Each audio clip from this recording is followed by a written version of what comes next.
राजधानी रांची के स्थानीय होटल में एएचपीआई के द्वारा कॉन्क्लेव का आयोजन किया गया, जहां मुख्य अतिथि के तौर पर सूबे के स्वास्थ्य मंत्री इरफान अंसारी सहित स्वास्थ्य विभाग के वरीय अधिकारी उपस्थित रहे। कार्यक्रम में मुख्य रूप से आयुष्मान भारत योजना के तहत जो निजी अस्पतालों का बकाया राशि है उनको लेकर के जो आयोजन करता है, उन्होंने अपनी बातों को रखा।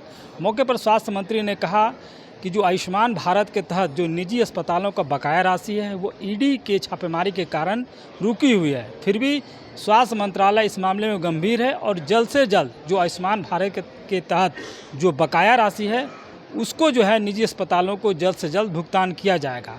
लेकिन वहीं उन्होंने इस बात पर भी जोर दिया कि निजी अस्पताल जो है आयुष्मान भारत योजना के तहत मरीजों का इलाज ठीक ढंग से नहीं करते हैं।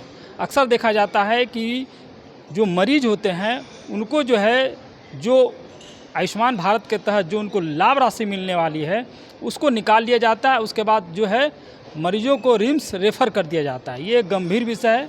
अगर निजी अस्पताल इलाज मरीजों का कर रहे हैं तो पूरी तरीके से इलाज करना उनका फ़र्ज़ है।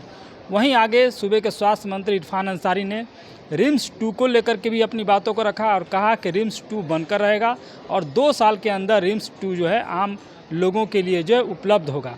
वहीं राष्ट्रपति आगमन जो कि देवघर के जो एम्स है वहाँ पर दीक्षांत समारोह में राष्ट्रपति महोदय आ रही है, उनको लेकर के भी अपनी बातों को रखा। तो पूरे कार्यक्रम में डॉक्टर इरफान अंसारी जो सूबे के स्वास्थ्य मंत्री हैं क्या कुछ कर रहे हैं, देखें आप। देखिए, आज सेमिनार था राज्य के जितने भी प्राइवेट हॉस्पिटल हैं उन लोगों का आयुष्मान का जो बकाया था पेमेंट, उसी के संदर्भ में आज हम लोगों ने यहाँ पे आपात एक सेमिनार का आयोजन किया और हम जानना चाह रहे थे कि जो आपका जो भुगतान है क्यों भुगतान बंद है आपका।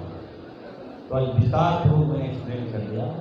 मैंने कहा कि कुछ टेक्निकल एरर था और सेंट्रल का जो पैसा था उस एरर में फंस गया था, तो वो एरर को हमने ठीक कर दिया है और मैंने निर्देश दिया है कि आज से जितने हॉस्पिटल हैं जिनका बकाया है उनका भुगतान चालू कर दो। तो संभवतः कल से आप सबको एकदम स्मूथली पेमेंट चला जाएगा। और मैंने ये भी कहा है पेमेंट तो हम दे रहे हैं, पेमेंट तो आगे पीछे होता है, इसको लेकर मुद्दा नहीं बनाना है, कहीं बाहर नहीं जाना है। आपका मंत्री आपके साथ है, हमारे सीनियर सेक्रेटरी आपके साथ, पूरा एनएचएम के डायरेक्टर आपके साथ है, विभाग इलाज काम कर रहा है। तो आपसे अगर हम इलाज कराएंगे तो आपका भुगतान नहीं करेंगे, आप सोच सकते हैं क्या? तो कभी ही मत सोचिए। और रही बात की आपको डिटेल बता दें कि 565 टोटल हैं हमारे आयुष्मान से जो कैट हॉस्पिटल है, जिसमें 300 जो प्राइवेट है, 311 प्राइवेट हॉस्पिटल हैं और 255 जो है वो गवर्नमेंट हॉस्पिटल है। तो सबका हम लोग बिल हम भुगतान करते ही हैं। दूसरा है कि 212 हॉस्पिटल जिसको इसकी जांच चल रही है आयुष्मान में, ईडी के माध्यम से जांच चल रहा है, उस पर भी हम लोगों ने कहा है कि हम लोग पत्राचार करेंगे। आपको लगता है कि किसी पर्टिकुलर फाइल पर कोई गड़बड़ियाँ है तो आप उसकी जांच कर लीजिए, और लगता नहीं अन्य फाइल में गड़बड़ियाँ नहीं है तो फाइल हम लोग को दे दीजिए। ये हम लोगों ने निर्णय लिया है, तो इस पर हम लोग चिट्ठी लिखेंगे। लेकिन हम चाहते हैं कि जो हॉस्पिटल चल रहा है झारखंड में उसका भुगतान जल्द से जल्द हो। दूसरा है कि बेड बढ़ाना है। आपने देखा होगा आयुष्मान में मैंने कहा था कि 50 और 100 बेड का हॉस्पिटल होना जरूरी है।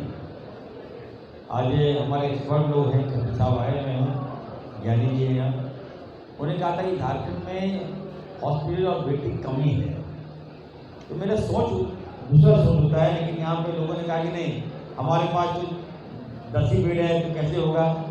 मैं बंद नहीं कर रहा हूँ हॉस्पिटल, हमने कहा कि बेड का संख्या बढ़ा दीजिए। आप बेड का संख्या बढ़ाइएगा तो आपका आयुष्मान ज़्यादा टाइम होगा, ज़्यादा आपको लाभ मिलेगा, ज़्यादा पेशेंट आएंगे, ज़्यादा फुल होगा आपका। ये सारी बातें मैंने कहा विस्तार को मैंने समझा दिया है। हमें लगता है कि 2-3 दिन के अंदर ये जो मामला है वो आपको खत्म हो जाएगा।